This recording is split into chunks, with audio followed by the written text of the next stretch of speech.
जय जगन्नाथ सारस्वत वार्तार अगणा को आपण मानकु स्वागत। आजिर विषय वस्तु जाग्रत गौरी व्रत काहींकी पालन करती और व्रत विधि विधान। माँ जाग्रत गौरी जे स्वयं शिवंकर अर्धांगिनी अटंती। जाग्रतर अर्थ हेउची सदा सर्वदा जे जाग्रत अवस्था रही थांती बा जहाकू आमे कहिथाउ अनिद्रा रही थांती। समस्त विपदी को जे खंडन करि थांती, जे विपद खंडन करिबा पई जे जाग्रत अवस्था रही थांती ताहाकू कहंती माँ जाग्रत गौरी। एही जाग्रत गौरी को जो माने आराधना करंती सेमानकर समस्त विपत्ति को खंडन करिथांती। विशेष करी कुहा जाए कि माँ रात्र समय रे समस्त प्राणी मानकु सुरक्षा प्रदान करिथाए। तेणु करी ताहांकर नाम हेउची जाग्रत गौरी। एही जाग्रत गौरी को श्रावण मास शुक्ल पक्ष पंचमी तिथि रे ताहांकर व्रत पालन करा जाय थाए। तेबे ए जाग्रत गौरी व्रत जेउ माने करिथांती जेउ दिन संध्या समय रे श्रावण मासर शुक्ल पक्ष पंचमी युक्त होइथिबो सेही दिन ए जाग्रत गौरी व्रत पालन करा जाय थाए। एही दिन कोन करा जाय ना गोटिए जागर जला जाय। माने जागरर अर्थ हेउची दीप। एक दीप माँ गौरी उद्देश्य रे प्रज्वलन करा जाय थाए। से दीप को मां का पाई समर्पित करा जाय थाए एवं से दीपटी संपूर्ण रूपे रात्र शेष पर्यंत जलु थाए। एवं जेउ माने जाग्रत गौरी व्रत करिथान से माने मध्य एही रात्र रे जाग्रत अवस्था रे रही माँ जाग्रत गौरी को आराधना करिथांती। जाग्रत गौरी मंत्र स्तुति ध्यान करिथांती। तबे ताहांको अशेष पुण्य फल प्राप्त होई थाए। विशेष करी एही व्रत को महिला माने करिथांती। तांकर परिवार सुख समृद्धि वृद्धि उद्देश्य रे माँ जाग्रत गौरी को प्रार्थना करिथांती।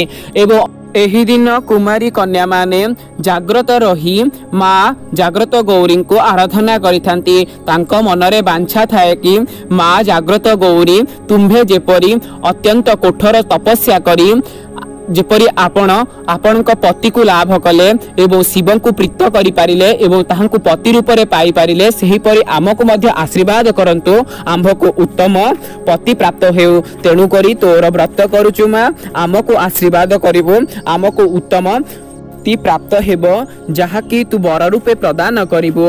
एहा कही मां को आराधना करिथांती एवं जाग्रत गौरी व्रत को से माने पालन करिथांती। एही जाग्रत गौरी व्रत दिन नारी किंबा पुरुष जेउ माने जाग्रत होई माँ जाग्रत गौरी को आराधना करंती माँ जाग्रत गौरी ताहांको आशीष प्रदान करिथांते।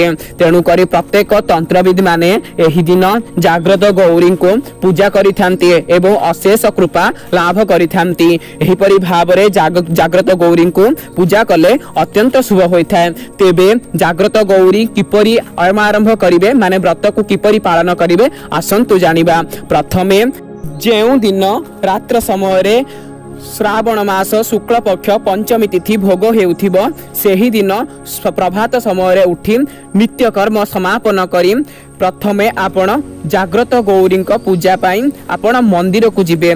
जेउ मंदिर रे पार्वती थिबे बा गौरी माँ थिबे किंबा शिव मंदिर उत्तर पार्श्व रे जो पार्वती बा गौरी अछंती ताहांको आराधना करिवे। सेही ठारे मां को विभिन्न प्रकार फूल रे सुसज्जित कराई देबे एवं चंदन सिंदूर प्रदान करी भोग नैवेद्य लगाइबे। ताहांको ठारू एक छड़ा बेलपत्र एवं छड़ा मंदार फूल को आपण आनित करिवे। ताहाकू आपण गृह को आनी रखिबे जहा कि जाग्रत गौरींकर आशीर्वाद तुल्य ताहाकू मानि नेबे।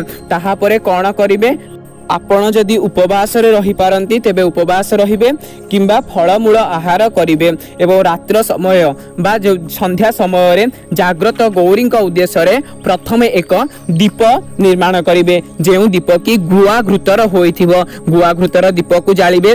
ताहा परे से दीपटी संपूर्ण रूपे रात्र जाक जलुथिबो जहा को कहा जाए जाग्रत अवस्था रे जाग्रत गौरी पाखरे जदि जागर जालंती अत्यंत शुभ फल प्राप्त होइथाय। तेणु करी दीपटी को प्रज्वलन करिवे। ताहा परे अष्टदल पद्म लेखी ताहा उपरे जाग्रत गौरी घट बसाइबे। जाग्रत गौरी घट कौन ना कलशटी प्रथमे बसाई ताहाकू धड़ा वस्त्र द्वारा बेष्टन कराई देबे। धड़ा वस्त्र रे बेष्टन कराई एक नड़िया टे बसाइबे। नड़िया ताहा ऊपर रखी मांकर जाग्रत गौरी मुखाटी निर्माण करेंगे। मुखरे विभिन्न प्रकार कौड़ी आदि आय अलंकार रे सुसज्जित करी मांकर घटटी को निर्माण करिवे। घटंकर प्रथमे अंग पूजा करिवे। आसन पादासन पाद्य अर्घ्य धूप दीप नैवेद्य प्रदान करिवे। एही परि भाबरे मां जाग्रत गौरी को आवाहन करिवे। एथिपाई आपण ब्राह्मण को वरण करि पारंती किंबा निजे मध्य करि पारंती। किंतु जेहेतु यह एक व्रत अटे जाग्रत गौरी व्रत तेणु करी ब्राह्मण द्वारा कले अत्यंत शुभ होता है। मां को 108 बेलपत्र 27 गोटी मंदार यदि आपण सक्षम हुए तेबे 108 मंदार मां को अर्पण करिवे एवं मांकर वन दुर्गा मंत्र रे एही समस्त द्रव्य को अर्पण करिवे। जदि आपणकर मंगल दोष थाए तेबे जदि बाहागर होई पारु न थाए तेबे जाग्रत गौरी को जदि आराधना करंती तेबे अचिरे आपणक बाहागर होई जाई थाए एवं जाग्रत गौरी कृपारु आपणकु सुपात्र मिली थाए जहा द्वारा कि आपणकर जीवन दाम्पत्य जीवन सुखमय होई थाए। तेणु करी जाग्रत गौरी को आराधना करंतु अत्यंत शुभ होई थाए एवं एही रात्र रे जाग्रत अवस्था रे रही जाग्रत गौरी को आराधना करंतु मंत्र स्तुति पाठ करंतु तेबे अत्यंत शुभ होई थाए एवं जाग्रत गौरी व्रत करी आपण फल आहार करि परिबे। दिन रे जदि आपण क्षुधा को संभाली पारु नाहंती तेबे आपण फल आहार करि परिबे किंतु रात्र समय रे निश्चिंत भाव रे जाग्रत रहिबे तेबे आपण को अत्यंत शुभ फल मिली थाए एवं जे दीपटी प्रज्वलन करिथिबे ताहा मां हिंगुळा को आराधना करिवे। से दीपटी स्वयं शक्ति दीप बोली भाबिबे कारण दीपरे जे अग्नि जळु से ही अग्नि को परम ब्रह्म बोली कहा जाय थाए।